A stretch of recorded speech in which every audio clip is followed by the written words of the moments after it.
Hello, everyone. Welcome back to Adventures Through the Mind. I'm your host, as always, James W. Jesso. This podcast explores topics relevant and related to psychedelic medicine, culture, and research. And today's episode explores the age-old association of psychedelics and creativity.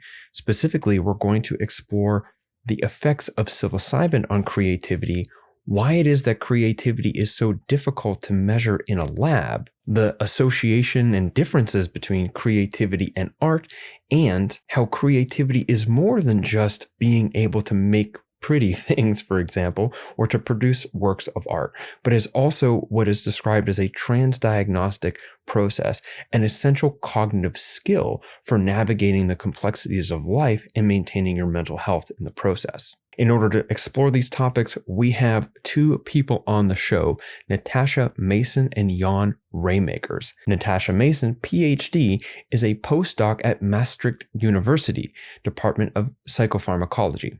She has a background in neuropsychology and pharmacy.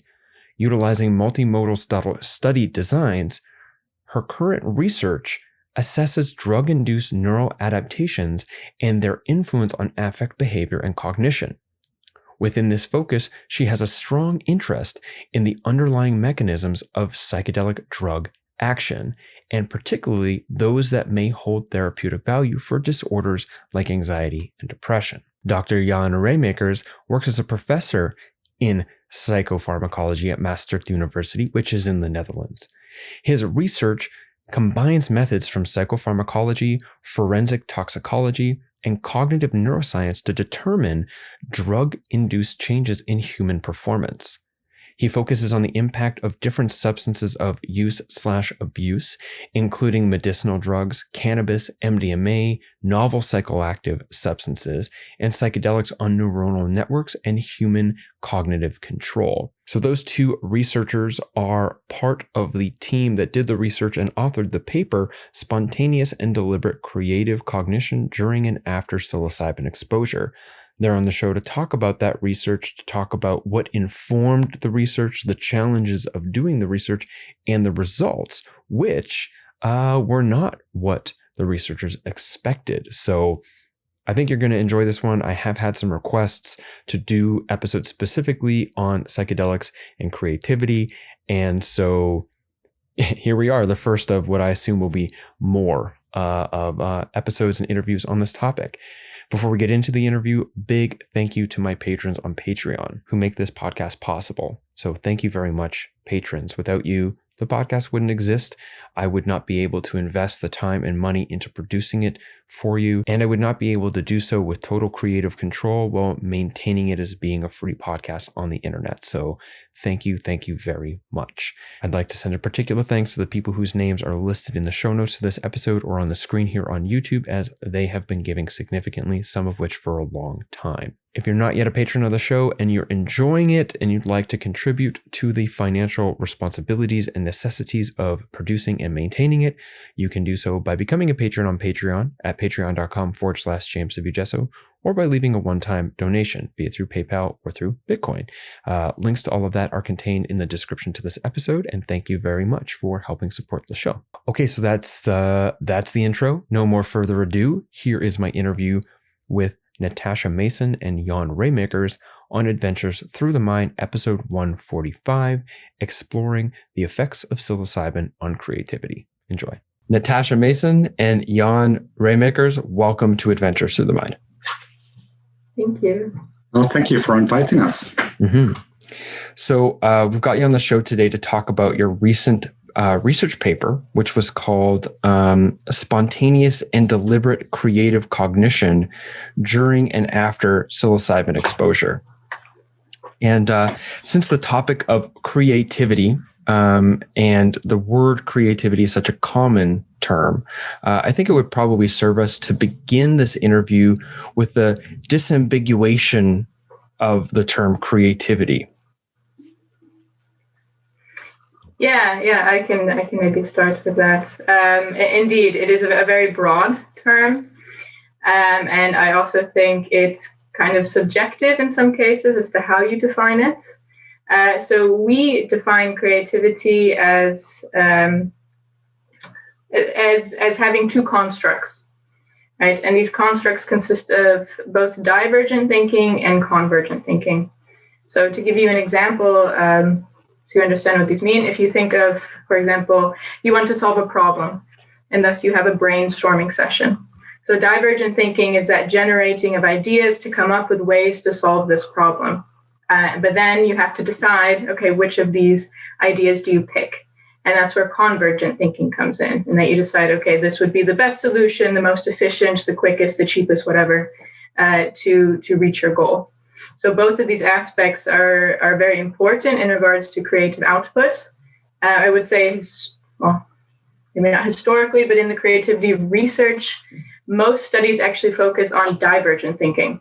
So this idea generation phase. I think that might be starting to shift now. It's kind of all-encompassing, but there have been studies suggesting that divergent thinking correlates more strongly with kind of creative potential in life, but both of these aspects or constructs are very important in regards to actually solving a task, for example. Jan, did you want to comment in on that or add at all? No, so I think that's a very good working definition that we have also implemented in our studies. And so it is workable, but it has some caveats as well, in the sense that when recording instances of creativity, it's hard to come up with a very objective criterion on whether a given answer is actually creative or nonsense. And I think that's one of the challenges that we have faced, and that others have faced in their studies as well. So I think there's an objective definition of the construct, which has been given by Natasha, and I think it works very well. But in practice, when you evaluate acts of creativity and then make the call whether it's actually creative or not, it's much more difficult. And because it doesn't really have very stringent objective criteria. It's in a way, it's very subjective. Mm-hmm. Yeah, I mean, maybe to give a concrete example off of this, if you think of our creativity tasks. So, for example, we employed in this study, we employed the alternative uses task. And this is kind of the gold standard in regards to assessing divergent thinking, so idea generation. And here in this task, you ask people, okay, what can you do with a brick? Or what can you do with a pen? And what they're supposed to do is to come up with as many ideas as they can think of to do with that pen or brick. And then we go through and we try to score objectively, right? Okay, how many answers did they come up with? How many ideas? That's quite easy. Then you're just counting. Then how original are they? So this is where comparing their responses to everybody else's responses on the test. So if they came up with the unique response that nobody else came up with, then it would be included as original, right? But if 20 people came up with the same response, this originality score drops. But then what Jan is touching on as well is, okay, what if you come up with a completely original response, but it's not useful in any way? I mean, from scoring these tests, I have seen every single idea you can come up with on what to do with a pen, and I don't recommend many of them. So it's very, it's tricky. And we did also try to kind of, assess this a bit. There are other ways. They're not in the original ways of assessing this task, but you can assess these responses based on their usefulness, their relatedness to the original concept. So, for example, if you use a brick, first you say build a house, and then you say build a garage or something. These are very much related to the original concept, thus you could say they're less creative. And we had some other factors as well, just really trying to assess the quality of these ideas. But again, that's also subjective. That's based on how we assess or determine the quality to be.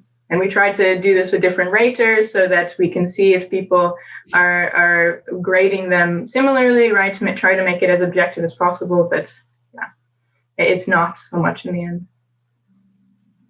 Mm-hmm. Yeah, thinking about like the usefulness and what denotes creative or not creative, I could see how slippery that would become, because it's all very relative, both to the person and to the culture in which that creativity is happening. Yeah, exactly. We actually had a response on one of these tasks. We had a participant who was from India, and I think one of the tasks was one of the questions was, what can you do with a shoe? And he said, throw a shoe at somebody. And that was unique in regards to the rest of our sample, because nobody else said throw the shoe at somebody out of disrespect or something. Mm-hmm. But apparently, culturally, that's a norm there. So, of course, there are other factors you have to take into consideration when assessing this. Right. So at that point, it isn't so much creative as it might be just sort of like immediate cultural association, almost like almost speaking out of a cultural script in a way. Yeah. So one thing that I found interesting, and I'm thinking about now, is I think it's fair. I think it's fair to say that most people, when they think of creativity, their first sense is probably doing something that is explicitly a creative act, such as doing art, making a drawing, some crafts, whatever it might be. I mean, from there, it would be easy to step into, say, okay, well, then that could extend into what does it mean to be innovative, right? Creativity is a required state or a required capacity to create innovation, which obviously is like a buzzword and a thing for people wanting to succeed in industries of, tech industries and sort of the blooming sort of creative industries in that sense. But something that I thought was very interesting in your paper was discussing creativity and its absence as what you describe as a transdiagnostic process. Can you outline and enrich that a little bit for us? Yeah. Look. Yeah. So what's we're referring to in this and that creativity is an essential cognitive ability, right? Of course, most people associate it with painting or art or things like this, but actually we are all creative. And this is something I use in my presentations on this, actually, is I put up pictures of like Jimi Hendrix and Steve Jobs and Aldous Huxley, and I have people raise their hand and I say, who thinks these people are creative? And, everybody's hands goes up for all these individuals. But then when I ask, okay, do you think you're creative? Then, of course, you have a substantially less amount of hands up. But I mean, in order to navigate life and to solve problems, whether it be big work-related problems or smaller everyday problems, like your car breaks down, you have to figure out to get home. You have to be able to think flexibly. You have to be able to come up with ideas on how to get home, and then you have to decide, okay, do I take the bus? Well, the bus is super slow. Do I hop on the train? Well, it's expensive. Like, you have to filter through these and pick what the best option is. And we see these kind of aspects reduced in certain pathologies like depression and anxiety, and also PTSD, and that individuals get kind of stuck in their thoughts, right? So kind of these ruminative, usually quite negative thoughts. Maybe they don't feel very confident about themselves. They think their environment, the world, whatever sucks, and they can't break out of these thoughts. And thus this kind of can turn into a cycle, right? So that's what I mean by this transdiagnostic process, is that it's a characteristic in all of these disorders that may be fueling these maladaptive thoughts that then fuel kind of habitual negative behaviors. So it is an important construct in getting through the day. And in these individuals and these pathologies, we think that it is kind of reduced or compromised. Jan, did you want to comment there on that? Yeah, so I agree. So when we were defining creativity, it was in the context of clinical applications almost, because indeed we know that a central characteristic, for example, of depression is that people have rigid thoughts and often negative thoughts that they cannot get rid of and they cannot escape from. And creativity may be a way to change thought patterns, and that's also why we have this contrast between convergent thinking, so it's almost like rigid conservative thinking, and divergent flexible thinking. So if you could place somebody in a state that you're more open to new inputs and new ideas, that would actually allow you to change your train of thoughts, then this could already be very important in your step towards relief of typical symptoms of depression. So I think that's why we chose for this construct and not for creative acts like painting or making music. Also, I agree that these are also creative acts. But particularly in the realm of psychedelics, the question really is, how do these psychedelics work, and how can they be effective in the treatment of some psychiatric disorders like depression? And there are pharmacological explanations for that. We can talk about that later. But all pharmacology and all changes in neural activations in the brain, they must result in a behavioral outcome as well. And that's what we're trying to catch with that paradigm, focusing on creativity. So basically, whether in this case, healthy volunteers, but in a clinical situation, patients, depressive patients, would be able to profit from psychedelic by actually increasing the flexibility of their mind, of their thoughts, and how they interpret the environments. Yeah, it's psychological flexibility is sort of a growing and important model in understanding the sort of clinical applications of psychedelics in things like depression and other places where we get stuck in a particular way of thinking. So I can see how it would be, your study would be well served by moving in with that kind of sort of pragmatic slant, because generally I think the society that is growingly accepting of psychedelics is like, yep, for medicine, so if you came in like, we're going to give a bunch of people psychedelics to find out whether or not they make more epic music, then we might not have got funding perhaps. But well, for now anyways, we'll see into the future. But before we get in too much about psychedelics here, and explicitly how you designed your research to use psychedelics to assess convergent and divergent thinking, and interestingly, the results that you got, which were not what you expected, which I'm very curious to probe you about. I'd like to know a little bit more about the neurophysiology of creativity, and perhaps in that the neurophysiology of its absence as well. So, but what we know in particular, what science knows about what is happening in the brain during creative moments. What is, and I think that's a clear question. Yeah, it's a very good question. So throughout the creativity literature, it's kind of consistently been shown that creative cognition, creative output kind of comprises the coordination of three kind of large-scale resting state brain networks. So this is the default mode network, the salience network, and the kind of executive, frontal parietal. It has many names, but more like the task-based network that's activated when you're engaging in some kind of goal-directed behavior. And the kind of framework, a suggestion that's come about is that's the default mode network, which is more active when we're kind of in our heads, right? Going through spontaneous thoughts, autobiographical memories, et cetera, not really focused on anything external. So idea generation is thought to utilize the default mode network. And idea evaluation, so now we're talking about divergent thinking, which would be idea generation, default mode network.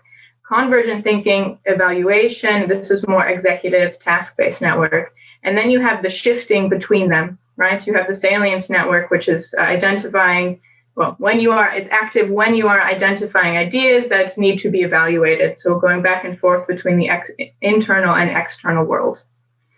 So these areas have been, I think, as consistent as you can be in science and in neuroimaging studies, have been consistently implicated in regards to the creative process. Yeah, and maybe adding to that, so indeed there are these three networks, and the default mode network is central for generating ideas, so spontaneous ideas, creative ideas. But you can look at the interaction of the default mode network and the frontal parietal network, as well as the salience network, as restraints in a way. So deliberate constraints that are coming from the executive network, but also automatic constraints that are coming from the salience network. And these constraints basically determine what information in your environment is being attended to by your brain, for example, because there's always lots of stimuli around you, but you don't notice everything. It's a selection that you pick up, and that's actually that's a process that is being guided by the salience network that sort of focuses your attention to certain events if it thinks that they are relevant to you. And the executive network is a sort of top-down filtering or interpretation of information that's coming bottom-up from the default mode network and the salience network. So, and these restraints, you're not born with these restraints, right? You're born strainless in a way. But as you grow up and as you develop, these restraints are being built in each and every individual based on life and how the experiences that you go through in life, and events that create you as a personality, events that you find important or not important, and that you recognize, and based on that you develop automated responses. So these restraints exist for each and everybody, and that is not always constructive for being creative. So the higher the constraints, the lower the chances probably will be that you will experience a creative moment, or that you are in a situation where you can be creative. And so in terms of optimizing your creativity, you would try to focus on lessening, lowering these restraints, and capitalizing basically on the default mode network and giving it free space to operate. So I'm kind of jumping the gun here a little bit, because I'm really curious about what you just said there and getting some clarification, which is that that sort of creative divergent thinking is emerging out of activation of the default mode network, which from what I understand is like you're not specifically engaged on a particular task, and so your mind is kind of wandering, and the default mode network is sort of what is on board, like what's activated when your mind is wandering. And so your mind will be wandering in whatever sort of pattern or groove or topics or tendencies that's sort of embedded in your default mode network, which can include rumination. It could also include all sorts of weird and interesting things depending on the kind of life that you're living and where you're at in your life. But what I'm curious about is then a lot of the effects that we know about psychedelics seem to be all sort of woven in to it disintegrating the normal function of the default mode network. But if these other networks are the ones that are sort of constraining the what our attention falls towards, and the patterns by which we sort of like attend to the what our attention comes in line, how is it that the lowered sort of integrity or action of the default mode network results in like these psychedelic experiences? Like, so in my mind, I'm like, well, wouldn't dismantling these other networks or like taking down these other networks and giving more default mode network create that, if that's where the creativity is coming from? So I feel like I don't understand, or maybe I do understand. I just don't know it. So if you could explain that to me, I'd appreciate it. So I think there are two concepts that you need to separate. So first, there are imaging studies that are looking at brain activity in certain networks, and there are studies that are looking at the connectivities between networks. And I think what you are referring to are functional connectivities between networks. And there are studies showing that functional connectivities between networks can actually increase, while the connectivity within a network, also the default mode networks, actually go down. But that makes sense if you compare it to the story that I gave, which is actually focusing on the activities, so the absolute activity within one of these networks.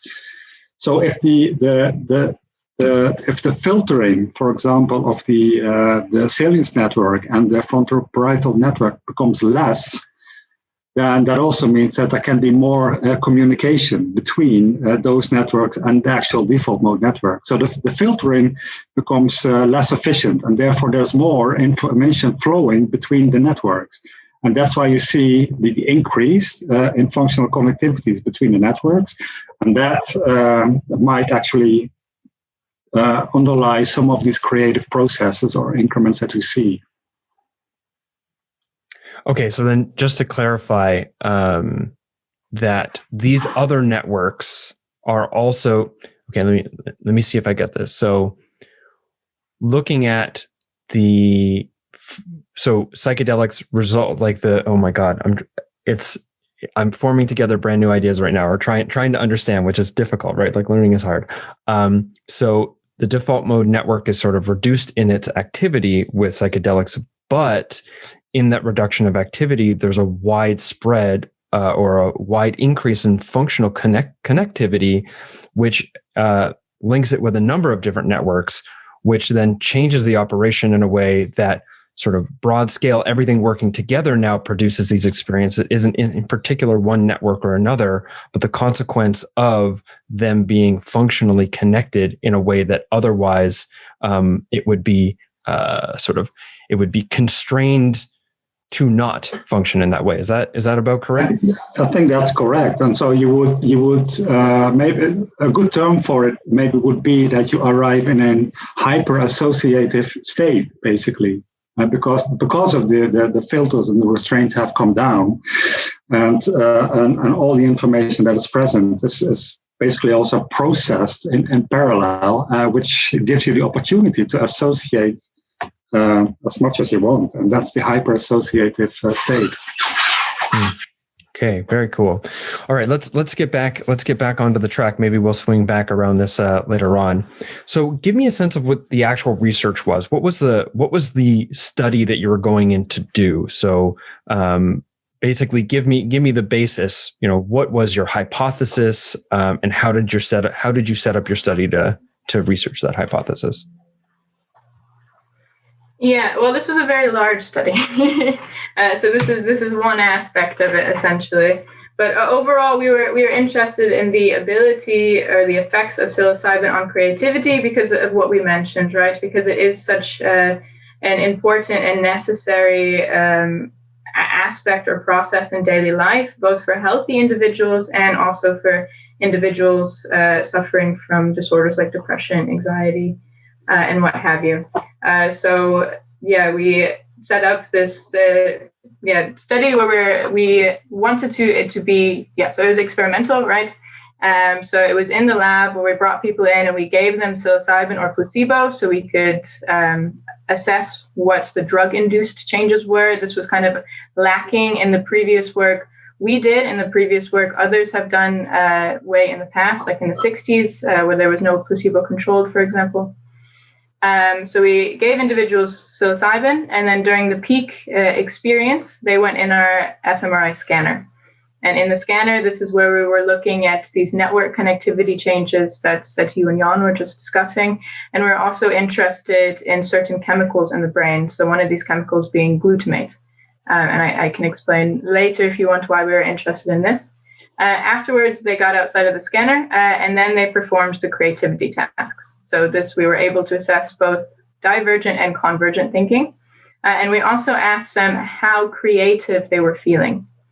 So not related to the tasks, so throughout the testing day. So what we have been speaking about now has been, more what we have called it, and what others would also arguably call it, is more deliberate creativity. So they had a task that we asked them to perform. They had a goal in mind. But another way to define creativity would be also spontaneous creativity. So this is, if you think of, laying in the park and staring at the clouds and thinking of whatever shapes you see in the clouds, like this, your thoughts are not focused, but they're wandering in a sense. And yeah, another form of kind of spontaneous creativity, for example, is they're like dreaming. When people report very bizarre, random, creative thoughts that they did not have active control over, which sounds quite similar as well to the psychedelic state. So we also assess this other aspect of creativity. And we looked at these aspects both acutely, so while they were under the influence of the drug, but we were also interested if there were any long-term changes in creativity. So it's very interesting if psychedelics acutely affect these constructs, but when we were thinking about the therapeutic potential of them, ideally you would see an enhancement in the long term as well, right? So during the therapeutic process, for example, maybe they're able to come up with more different perspectives, maybe they're able to come up with coping abilities like this, and that is more useful when they're not under the influence of a psychedelic drug, right? So more during an integration phase or something like this. So we hypothesized that psychedelics would increase both deliberate and spontaneous creativity acutely and also in the long term. And as you now know, what we found is, not exactly this, right? So when they were under the influence, their deliberate creativity, their task-based creativity was decreased. They were impaired in this. But they reported still having spontaneous creative thoughts and occurrences of insights throughout the testing day. And then when they came back 7 days later, we saw that an aspect of deliberate creativity was enhanced. So for one of our tasks, they were able to come up with more new ideas in regards to what they do with a brick, for example. Just to clarify their deliberate creativity was higher than on the day with psilocybin, or it was higher than it was for them before they had psilocybin? No, so they're deliberate. So we assess them acutely when they're under the influence, and then also 7 days later. And when we compare their performance to the placebo group, we find that when they're under the influence, they're impaired in deliberate creativity, so in their task abilities. But 7 days later, the individuals that received psilocybin then showed an increase in aspects of deliberate creative thinking compared to the placebo group. Okay, so an acute decrease and a long-term increase. Great. Okay. So yeah, I was, what I didn't understand is I had it in my mind that you had taken sort of a baseline for each participant prior to psilocybin for comparing before and after psilocybin, but that did not happen. No, this is also correct. So they I kind of left that out, but they had 3 time points. So we had the baseline for everybody so that we could see how within the group they changed. But we were also comparing them to placebo. So they have their baseline, and then we have the comparison to the other group as well. Mm-hmm. So still, if you just look within the psilocybin group, then acutely they're decreased compared to themselves and compared to placebo. And then 7 days later, they're increased compared to themselves and compared to placebo. Mm-hmm. So, is that clear? Yes, that is clear. Jan, did you want to comment there? I think it's pretty accurate in terms of the design that we followed. Okay, so I have a couple questions. One of which is exactly how much psilocybin were you giving people? Because when I think about myself on psilocybin, I don't have to make any show that I am not well experienced with the drugs that we're talking about here today. I very much am, and when I'm on psilocybin, if someone were to come up to me and like on a nice, healthy, full dose, if someone were to come up to me and be like, hey, we have this, like this creativity test we'd like you to do. Can you speak out loud associations that come up when you say this thing? You could say like pencil, and I could be having an unbelievable amount of things to say about this. Like years worth of insight. And I would probably manage to come up with, writing, So I'm curious, like the amount of psilocybin and whether or not you considered the sort of the dose, like the actual effects of psilocybin hindering a person's capacity to language the creative insights that they're having. Yeah, I completely understood and agree with you. So the dose we gave them was it's hard to compare it to recreational use and dried mushrooms and whatever, but it's a moderate dose if you compare it to the experimental studies that have been done. So people were impaired. They were able to speak, but they were impaired. And we also think that this is a factor in this, right? And this is a tricky aspect when studying the effects of drugs, especially when they impair other faculties. Because these tests that we're using, yes, they are validated to assess creativity. They're the gold standard in creativity assessments and whatnot. But they were validated in a normal sample when everybody's faculties were together, right? Their attention was in one place. They were able to visually see the computer without, words floating around. So that makes it very tricky to assess some of these facets in individuals who are impaired from a drug, because you don't know. When we see a decrease in this deliberate creativity, it's hard to say whether it's an actual decrease in creativity or just a decrease in everything else that individuals need to use in order to be creative, right? Their attention is impaired. We know that under psychedelics, attention is impaired. Your mind is wandering. You are experiencing visual, auditory, perceptual changes, and all of these things can play a role.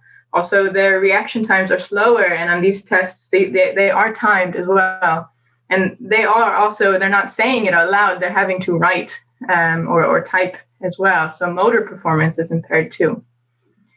So I think it's definitely a very good start into assessing the effects of psychedelics on creativity. I think it needed to happen, and these tests needed to be used for the first study, because this is the first experimental placebo-controlled investigation into the creative effects of these drugs. But I think a next study, further studies need to take this into consideration and adapt the tests so individuals tripping can perform them. And there are ideas on how to do this, right? You take away the reaction time, for one. You don't time it. You give them more space to respond. You use something, you don't have them write it or type it, right? It can be voice recorded. That is just easier for individuals.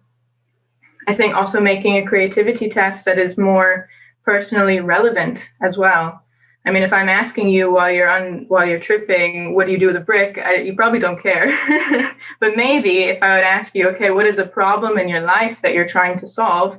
You'd be more inherently interested and more attentive to try to do that. And there were studies in the 60s that took this approach. James Fadiman, who I'm sure you know of, that's how they did try to assess creativity. But yeah, there were other issues with these studies as well. They lacked placebo control, and I think as well as giving them mescaline, they also gave them methamphetamine. So I don't know if the results are very accurate on that. But future studies now can try this technique in a more controlled environment. Yeah, when thinking about designing the study, we of course we did consider dose and which dose to give. And so we were interested both in the acute effects and the longer term effects, because we expected, or the literature also suggests, that maybe that creativity doesn't actually occur during the actual trip, but maybe a bit later on because of neuroplastic effects that seem to occur. But in terms of dose, and because it's an imaging study, we have to place individuals in a full body scanner. So we wanted to be absolutely certain that the strength of the psychedelic experience would not interfere in a way with the presence in the scanner in such a way that it would actually increase anxiety or produce anxiety. And also, we didn't want to dose too high, because that would probably completely incapacitate persons to actually do a psychomotor task or a cognitive test or a creativity task. So I acknowledge that dose is important, and it would have been great actually if you had done a dose effect study in this context. But as a first starter, I think we were focusing on whether it would be possible to actually assess or get some hint of the principal effect that psilocybin would have on these creative processes. And for that, we felt that it would suffice to have a moderate dose where you do experience visuals. At least many of the participants in our study did experience visuals, but are still somewhat in control. There was some loss of ego, some ego dissolution, but not to the full max. So it was a nice psychedelic experience where you still are basically in control of how you respond to what you experience. So in my mind, I was like, a dance floor dose. But yes, sorry, not your language, mine. So so there was a reduction you said there was a reduction in both divergent and convergent thinking during the psilocybin acutely, and then an increase in it afterwards. But you were also measuring the sense of creativity as well. So maybe you can explain a little bit about how a person's sense of being in a creative place was measured and what you saw with regards to psilocybin versus placebo. Yeah, I mean, this was measured very, very simply. This is just a questionnaire after the experience. So also when they have kind of all their faculties, right, they've come back, so to say. And there's a very standardized questionnaire called the 5 Dimensions of Altered States of Consciousness. So it's used throughout the psychedelic experimental studies. And one of the facets is a measure of insight. And these questions and insights, although not defined as spontaneous creativity, so to say, if you look at how you measure spontaneous creativity, it is exactly asking these questions. So just how creative do you feel? Or the questions are, I have to remember. I felt profound is one of them. I experienced kind of insights from new perspectives into problems that had been affecting me or things I had been thinking of. And I had creative, flexible thoughts. It's basically the sum of these questions. So we just asked them when they have sobered up to rate on a scale, not more than usually to much more than usually. And then we find that psilocybin significantly increased the ratings on the scale compared to placebo. And this continued, this was the same in the 7-day follow-up, or was there a change there? That one we did not assess in the 7-day follow-up. So this is particularly meant to assess this facet in a psychedelic state. So it's asking in particular to the experience. So saying during the drug effects, I experienced creative thoughts. Mm-hmm. So we did not assess that 7 days later. Mm-hmm. Yeah, I asked because one thing that I wonder about is, okay, if you're looking at creativity as something akin to cognitive flexibility, and a lack of these things could be a transdiagnostic process that underlies the medical conditions, the mental health conditions psychedelics are being proposed to be an effective treatment for, and that creativity is a very sort of like slippery thing to try to get a hold of because it is also so subjective, that even if a person, say, measured lower on like the quantitative results of convergent and divergent thinking, but feel more creative in the sense that they feel more positive about how they're engaging the complexities of life and figuring themselves out after psilocybin, well, then it really is regardless of whether or not it actually increased creative or convergent or divergent thinking, because that would be reflective of it having a positive impact on their ability to make different choices, which is itself a kind of creativity coming from a sense of being creative, like the sort of mindset factor of like, fixed versus flexible mindset, changing the way in which we experience ourselves in the world. Did you want to comment on that at all? I think you make a very good point. So it is. I think it is an indirect measure of mindset, and I agree that if your mindset becomes more flexible, and you are, for example, in a state of depression, then the likelihood of actually getting out of that depression and reducing your symptoms may possibly increase. But it's a feeling of liberation, and it's a feeling of a creative sense. But of course, that should go hand in hand with changes in your day-to-day behaviors as well. So if you experience this feeling, this mood of this setting, this mindset, and you also experience that this actually helps you to deal with day-to-day operations and to make choices that are actually profitable, then I think it becomes reinforcing itself. But if you only have that feeling and it doesn't actually express itself in observable changes, positive changes in behavior, then I think that feeling will not hold on very long. It may linger on for a while, but you will actually fall back in your sort of rigid, automated, stereotype behaviors still.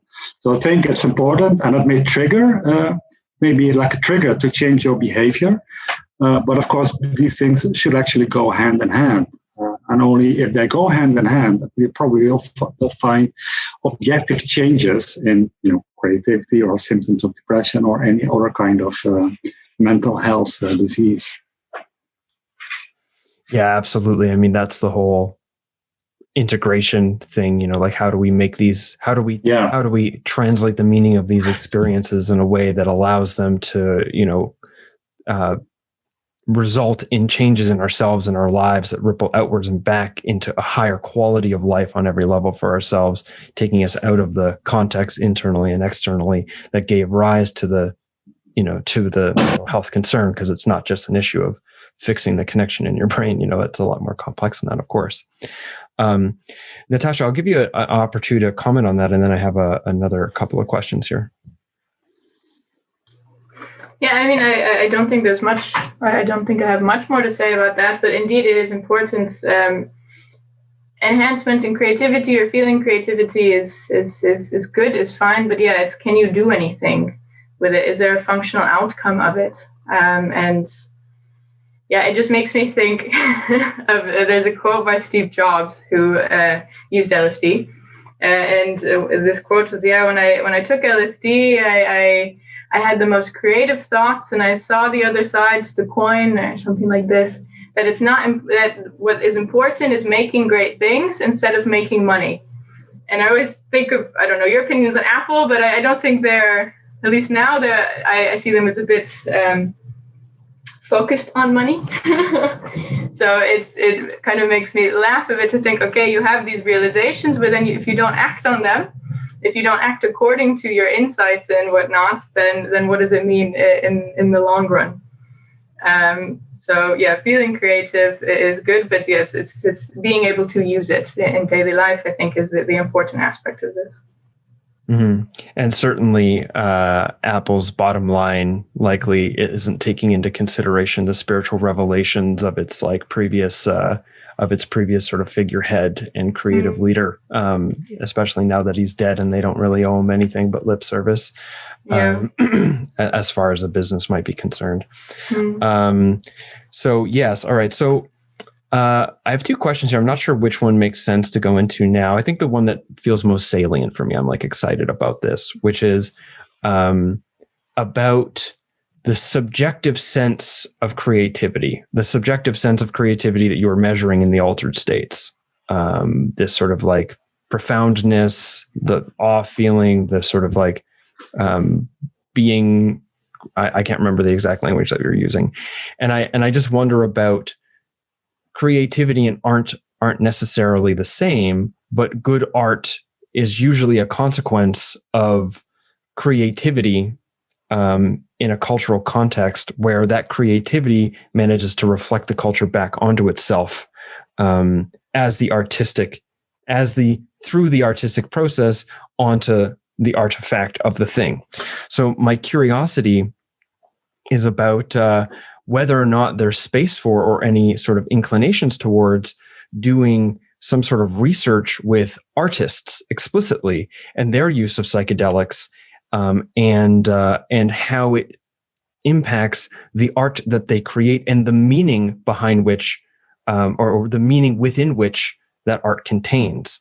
And any comments that you might have on your thoughts around sort of psychedelics' role in the creativity aspect of the creation of art. Yeah, it's a very good question and also interesting. And there are, of course, examples in art of artists that have used psychedelics and came up with great products. And music is one of the best examples, I think. Particularly if you go back to the late 60s and early 70s, a lot of the music was composed under the influence of a psychedelic, and it was great. So could we repeat something like that in our laboratory? In principle, I would say yes, because there are many artists around. But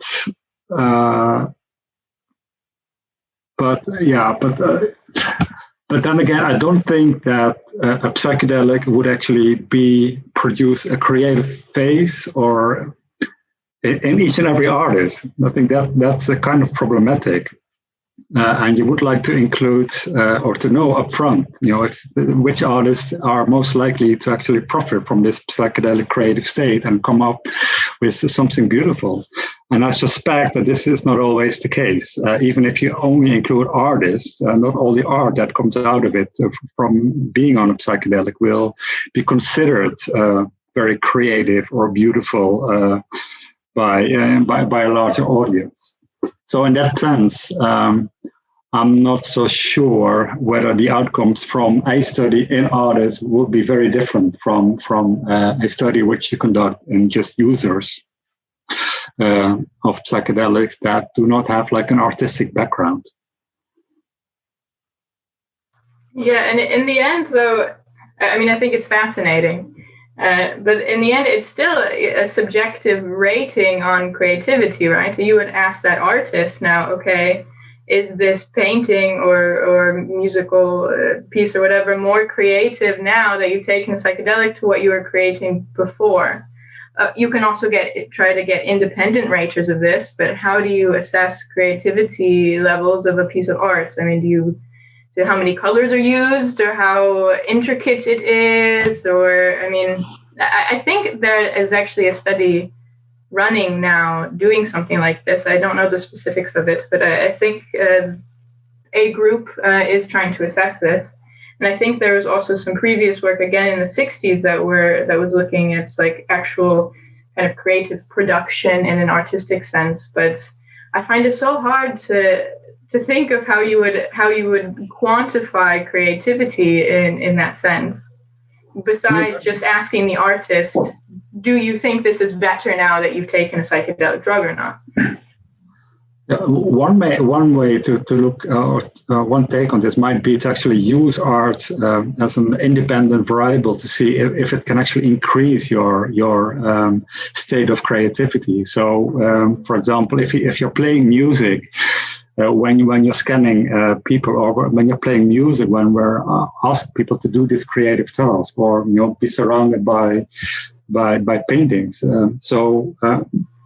What you do know, at least in the state of psychedelics, that the environment, so the setting matters. So music, the playing of music, if you like it at least, matters and can actually stimulate you to be more productive, more creative. So in that sense, I could actually imagine that you can use art as such to maybe promote the creative process of an individual.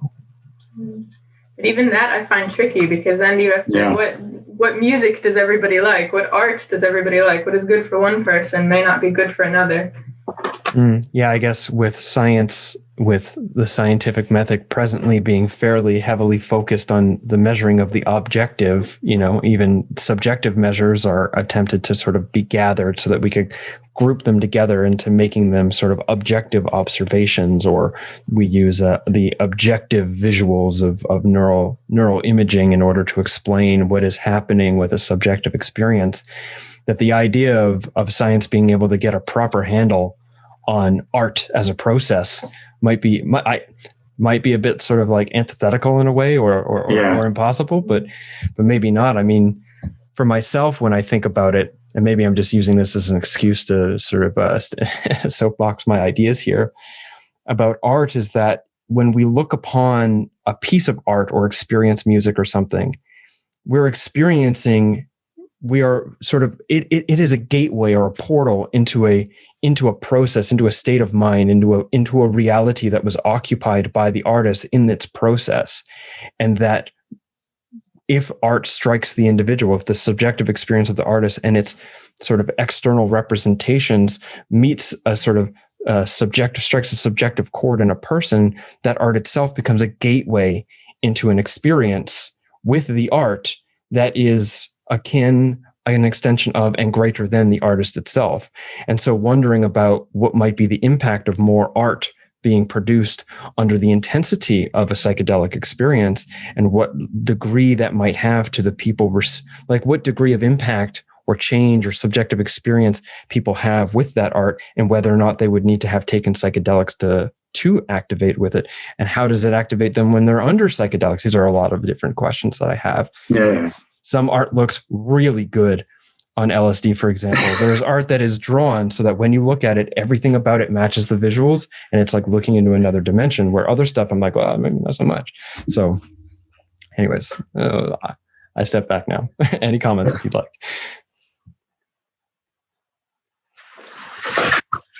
No, yeah. It's an interesting comment. So some of the art you like when under psychedelics. So in that sense, it is a gateway to understanding art, and maybe to become to understand creativity, or at least the outcome of a creative process. So I think also in terms of neuroscience, the way we are working, which is our method, I think the best that we can do is try to at least understand the state that the brain is in when somebody is creating, going through a creative act, independent even from the outcome of that, whether that's good or bad or beautiful or terrible.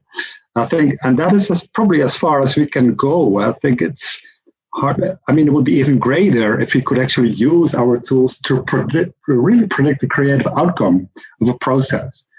But I don't know whether we'll ever be able to do so. But I think it's already very important that we are capable or able to recognize at least, or to understand at least, the state of the brain that is needed to either to come into a creative process, or the state of mind that is needed to be creative. I think that's as far as we currently can go. And if we can find or think of parameters that could that stimulate that state or influence that state or bring it to a bigger, higher sensation, like music or other arts, that would be that would be workable also in a laboratory to study the interaction.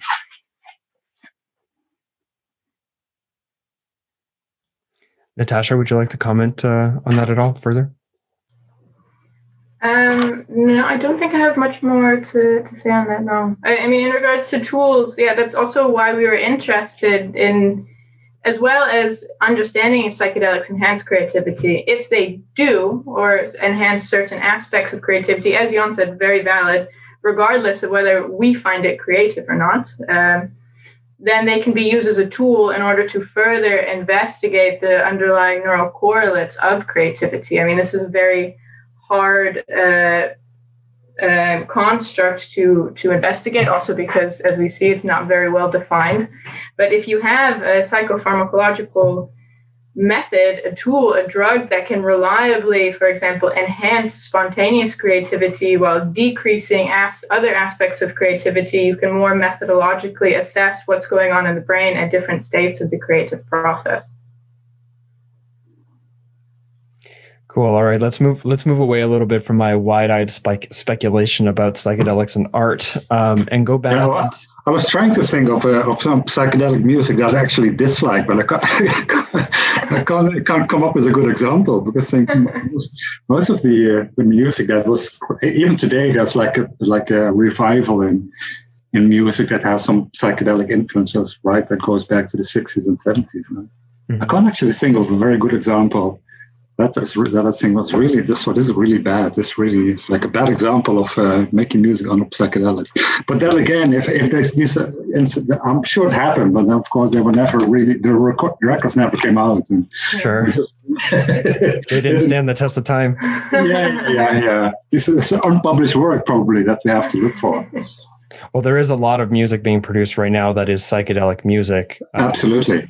And some of it is very jarring to people who aren't into it. Like for myself, when I hear dark psy, I'm like, oh yeah. But when other people, they hear it, regardless of whether or not they've taken psychedelics, they're like, no, make it go away. So, something to think about there, especially too, like the increase in availability, the increase in the proficiency of the technology and the availability of the technology to make music with less and less studio equipment and less overhead investment, resulting in a lot of people who have taken a lot of psychedelics making music that in their mind is like, it sounds like what it sounds like to listen to music while high on psychedelics. And to me, that's a whole other curious area of investigation. Like, how have artists changed what they produce as a consequence of the experiences they've had with psychedelics, and how and in what ways they consider they've woven the insights or even the aesthetic changes psychedelics induced in their sense of reality into the art that they are making post psychedelic. I'm giving away a lot of research ideas into the general. But I think that's a good point too, because even in the 60s, I think much of the music that came out then, probably maybe partly, but I don't think that in total these were produced or written when in the psychedelic state. I think they were influenced and inspired probably by the fact that they were, they had taken this psychedelic trip. But I don't think that the full albums were recorded while in a psychedelic state. At least I would think so, and maybe some, but for most of it, I don't think so. So a lot of the creative, like in our study, a lot of the creative aspect actually happen after you had your psychedelic experience. And I suspect this would be the same with art, in like writing music or creating music or making a painting. That you can actually use your psychedelic trip as a starting point, almost, to become creative and put something into working. Yeah. It makes me think of the kind of the career of the Beatles, right? I mean, they were also influenced at one point by psychedelics, and they start off with their neat haircuts and their very well put together outfits and whatnot, and quite clean shaven. And then Sgt. Pepper's came, and it was a bit more groovy, so to speak. So you can see them also transition throughout their career after their experiences. Mm-hmm. Same for transformations that unfolded in Jimi Hendrix music after he started getting more deeply into psychedelics. And then Are You Experience came out, which was sort of a way that like everyone who knew, and they'd be like, and everyone who didn't know would be like, what do you mean? Yeah. Yeah, it makes me think of, especially too, like there's now we're just like having fun in this conversation. Okay, so there's making something new on psychedelics, which from what I understand from people is really hard to do. But then there's the being in the thing you've already started. And then there is the act of performing the thing that you've already made. And each of these are sort of different phases in which you can introduce psychedelics. And in the latter one, I think of, if you've ever seen Carlos Santana's performance at Woodstock, I can't remember what the song is. I think it's Sweet Calypso maybe. And his performance, and it is unbelievable. So good. And then when you hear him talk about it, he said that he had gotten acid and he was like 90 minutes in, didn't know he was going to go on stage, and that he was so high on LSD he had to shut his eyes because the frets of his guitar were all like, but he is just killing it. It was like one of the best musical performances I've ever seen in my life. So I mean, But that makes sense, right? Because he would then be in a hyper associative state, right? All the constraints would be gone. It was just coming basically from his backbone and just play. And he's so well trained and overlearned that he can, anything that comes to his mind, he can actually put into his fingers, right? He can express it because he's that good. So he doesn't need any constraints. So I can actually imagine why somebody as skilled as him could actually perform like optimally, maximally, even in the state of in this psychedelic state. Yeah, so this were good times. It changed later on when we went on to house music, and when we had to take MDMA to actually appreciate it. But that's to each their own. I don't mind it as long as it's not too hokey. That deep house though, that's it gets you going all night long. Did you want to say something, Natasha? You're muted there. Okay. Yeah. All right. So let's lean away from this very pleasurable and fun conversation, and thank you for it, and into something that's probably as pleasurable but slightly different, which is Natasha. You mentioned focusing on glutamate, and I find this interesting, and I'd love for you to give me a full rundown. But the reason I find it interesting is that the established research, as the research was being established from what we understand about ego dissolution and psilocybin, for example, was that it was associated to the degree to which the default mode network was sort of like changed in its function, reduced in its function, and that it had to do with changes in the serotonergic system. But that eventually there was the discovery that there was if I understand this correctly, a secondary change in glutamate activity, and that it might be the secondary change in glutamate activity that is responsible for the ego dissolution experience, which I find interesting because a ketamine, which is a completely different molecule, which acts directly on glutamate through the NMDA receptors, produces, like generally, it produces varying degrees of ego dissolution, ego dissociation. It's like any amount of it produces it. And the more you have, the further you go into the point of not even having an I that is, experiencing not having an I. So I'd be curious a little bit to hear, expansions, corrections on my what I just said there about glutamate and why you wanted to focus on it and what you discovered in this research. Yeah, that's a very good question. So we know, or most of the research suggests, right, that the psychedelic effects produced at least by classic psychedelics like psilocybin or LSD are due to the drug acting on 5-HT2A receptors. So these are serotonergic receptors.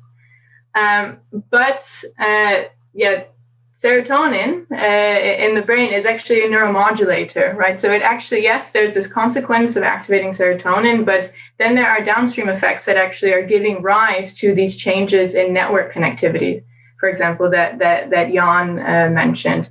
And this mainly, when regards to psychedelics, are due to changes in glutamatergic activity.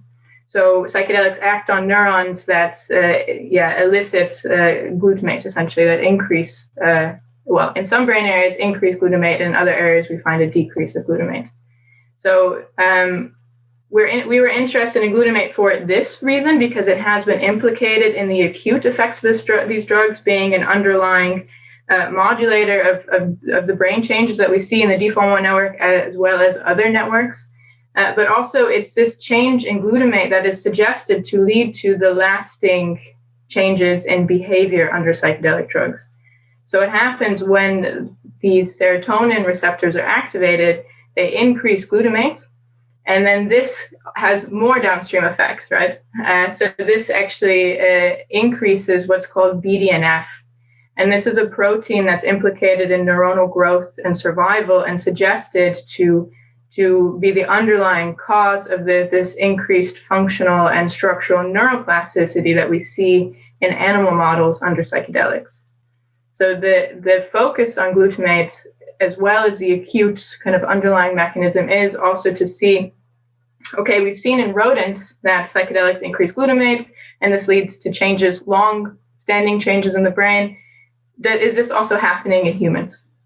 And what we saw in this more, there's a previous paper to this creativity paper, right, which we first presented the effects on glutamate. And what we see is that psychedelics are eliciting this mechanism that is suggested to be underlying the long-term therapeutic benefits of this increase in glutamate. And in regards to its relationship with ego dissolution, well, yes, so the previous research has focused on the effect of the default mode network in regards to ego dissolution. And I'm sure you read Michael Pollan's book, How to Change Your Mind. I did not read it for a very specific reason, but please continue. Okay, you did not. Okay.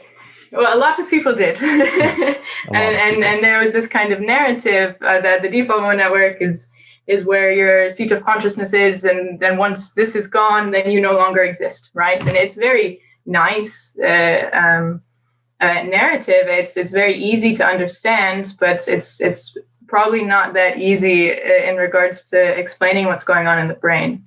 So there has been a focus on the default mode network. This is also why we were looking at areas in the default mode network, because, okay, we know that these changes in this network correlate with ego dissolution. You have to start somewhere when you're looking at the effects of glutamate in regards to these behavioral changes. I don't think that it is only the default mode network involved in this dissolution of the self or the ego. I think that it is involved, but I think it's more in its relation with other large-scale networks. But what we found was that a decrease of glutamate in the hippocampus, so where, the brain area that is traditionally thought of in regards to memory. When we find a decrease of glutamate in this area, we found that individuals experience more kind of positively experience ego dissolution. So this bliss, this unity with their surroundings and whatnot. And I do think that makes sense. Again, I'm not saying that it's only this decrease of glutamate in the medial prefrontal, in the hippocampus that leads to ego dissolution. But if you think of it like your current experience of who you are is based off of your memories, right? So if we see that there is a disruption in regards to your memories, the information from your memories being kind of correlated with your experience, it would make sense that you would lose this kind of sense of self, of you.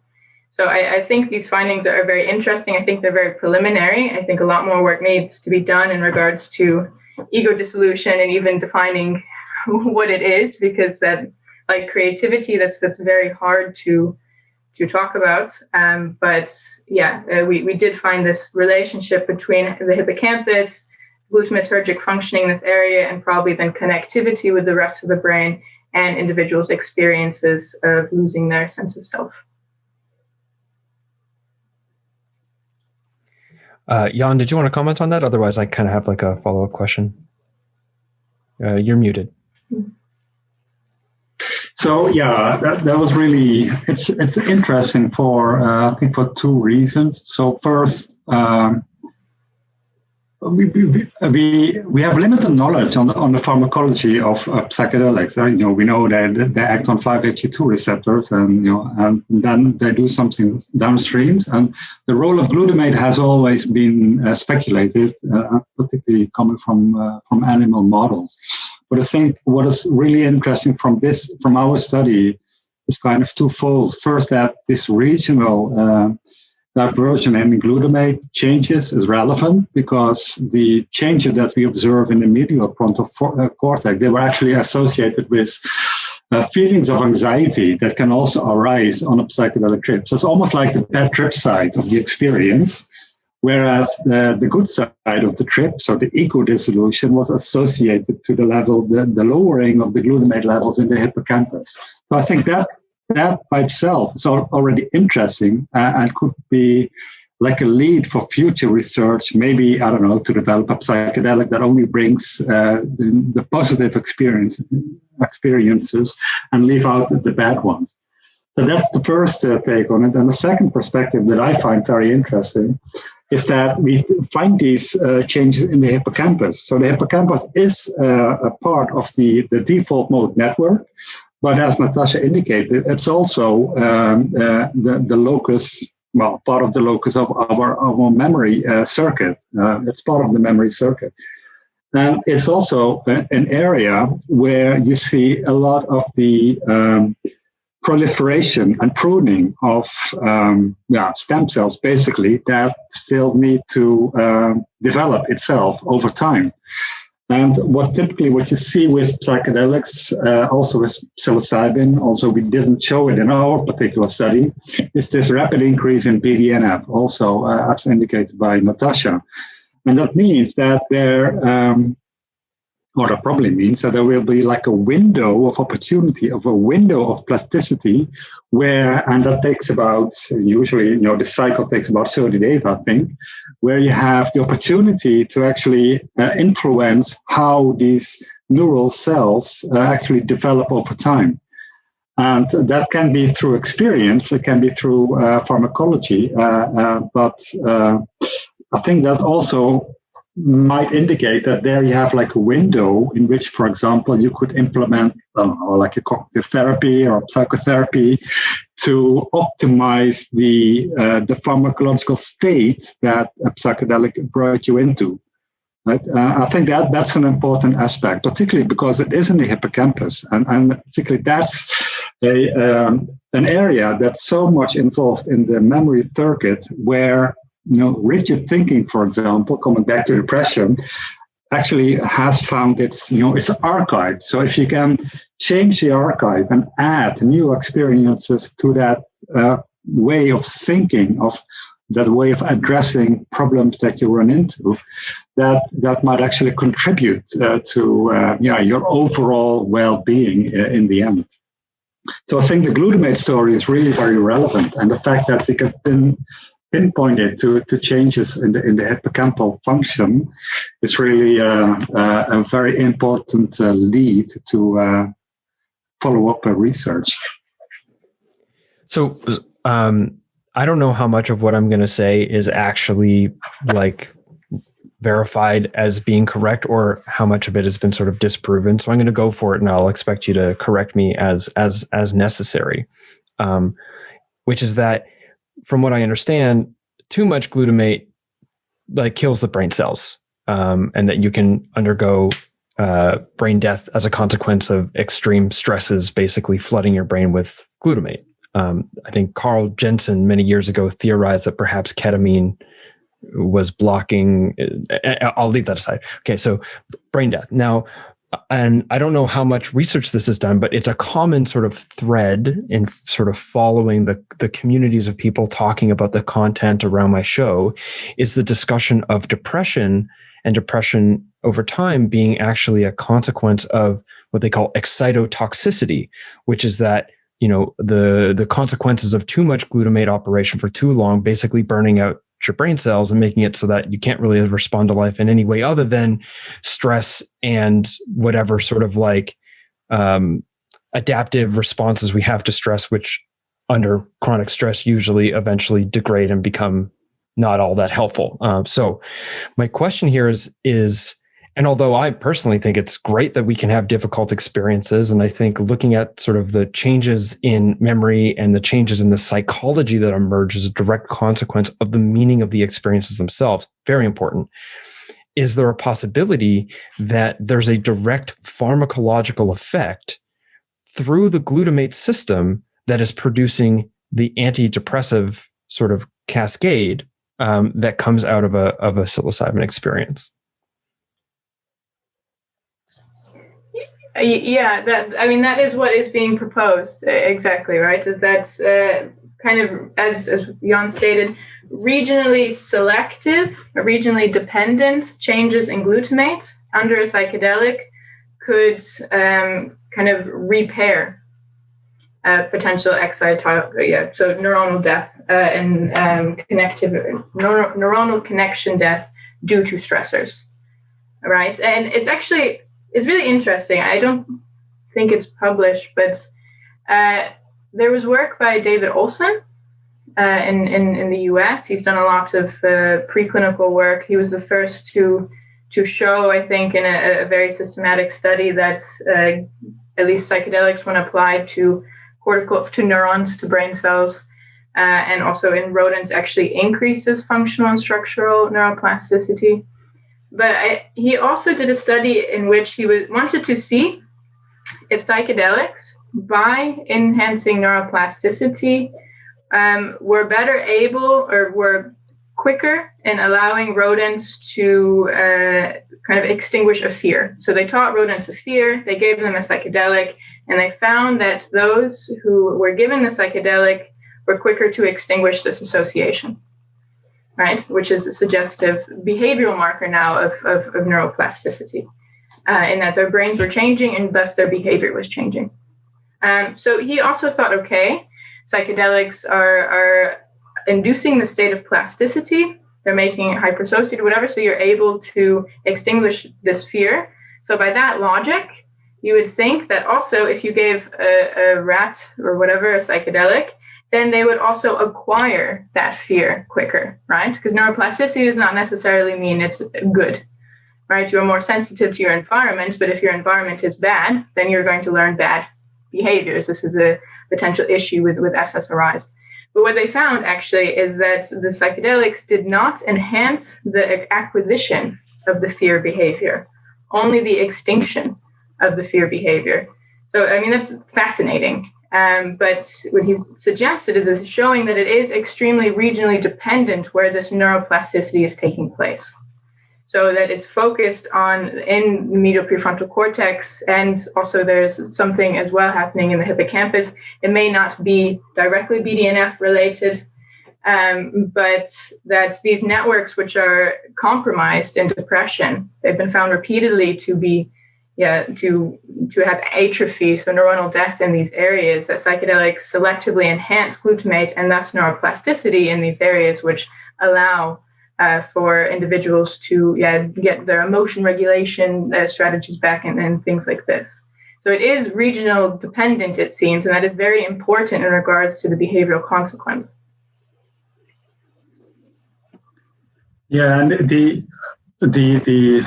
issue of excitotoxicity is, it's relevant, right? Because we all know if there's a cascade of glutamate and there's an enormous release, then it can actually be toxic. Also, I don't know at what level you need to reach to come to see toxicity, but there was quite an interesting study just a few years ago in animals that were treated. I think they were goats, actually. They were treated with a psychedelic. I'm not sure which one, DMT, but they measured their EEGs, and they kept increasing the dose to very, very high levels. And at a certain point, these animals were brain dead in the sense that there was no EEG measured at all. They didn't die, right? And they recovered. But apparently they achieved such a high dose, also such high concentration of glutamate then, that their brain kind of shut off, probably to protect itself from any damage.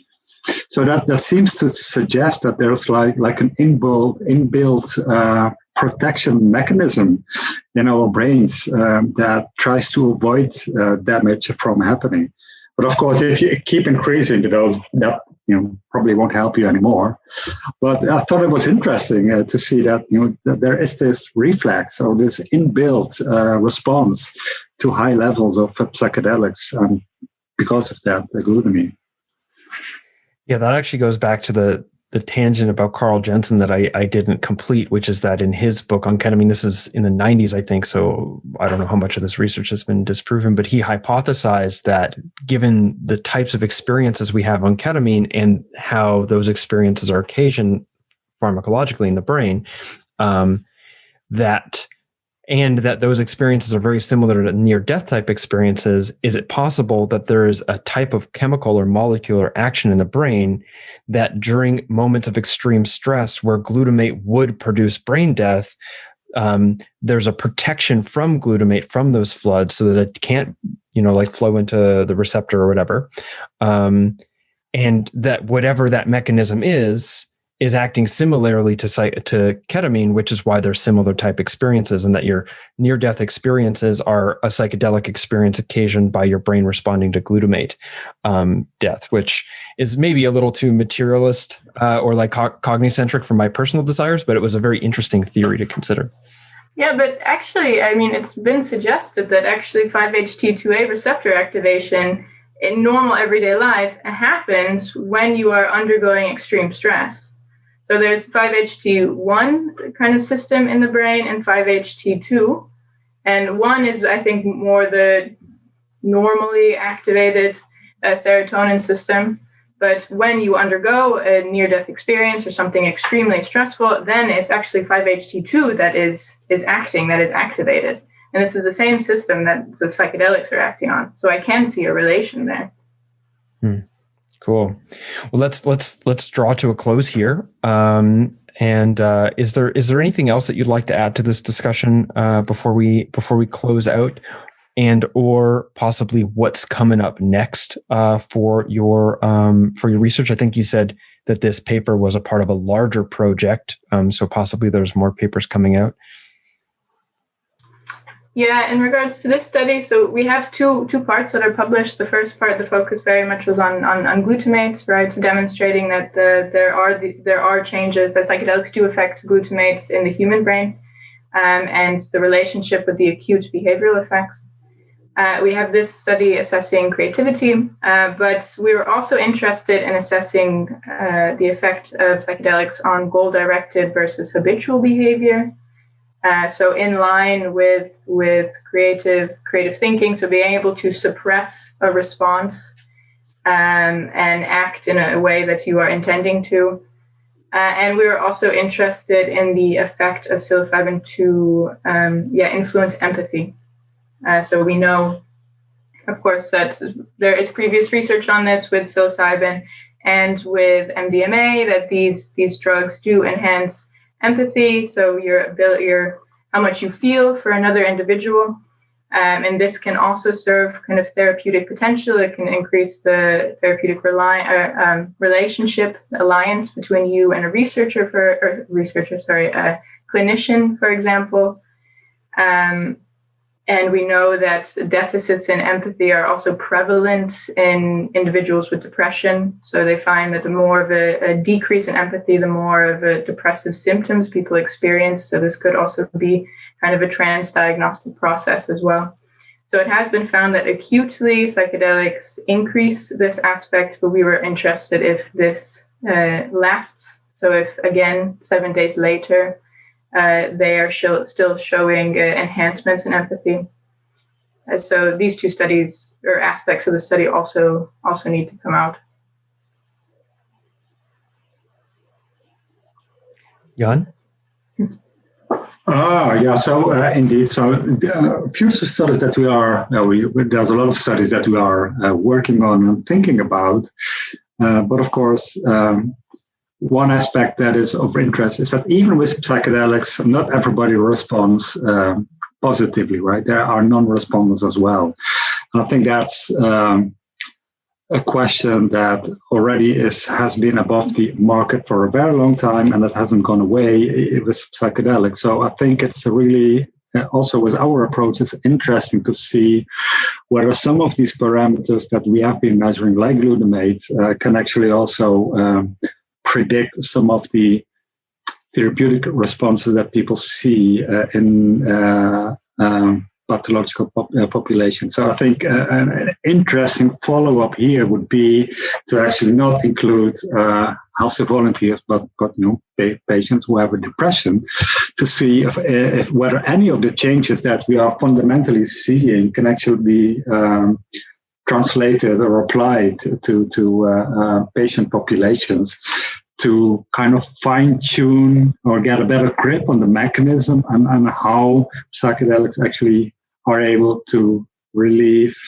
the symptoms of depression. So I think that would be an interesting way in terms of a follow-up. Excellent. Well, thank you for that. And thank you for this conversation today. It was informative and also fun. So I appreciate that. And is there any links that you would like to leave for listeners if they'd like to follow up more with your work? Any sort of clean places for them to jump over? Clean as in like easy for them to remember / I will put them in the show notes as well. So any links would be great. Yeah, we have a department website where we put all our recent publications and also recruit participants. So it's a nice way to see future studies that are coming up as well. And this is linked to our Twitter. Great. And your Twitter handle is? PIM, P-I-M, Maastricht. Cool. I'll make sure that's in the show notes because I didn't. Wait, can you say it again? Because I didn't really hear it very clearly. I think you have to spell it. Yeah, I think it's better to spell it. I'll write it in the chat. Yeah, exactly. But I think it's like this. Unless you have Jan. Okay. Oh, all right. So Writing it in the chat here. yeah, there it is. Okay. At PIMAASTRICHT.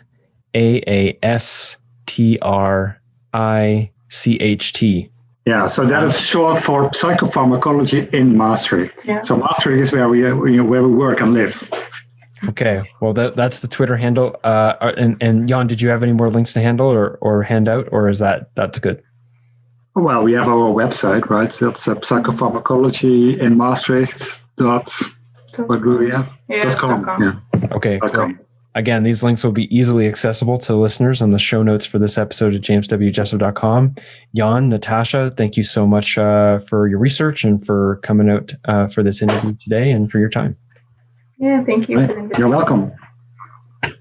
And cut. Okay, that's this episode. Thank you so much for tuning in. If you like it, please, of course, share it with a friend, share it on social media.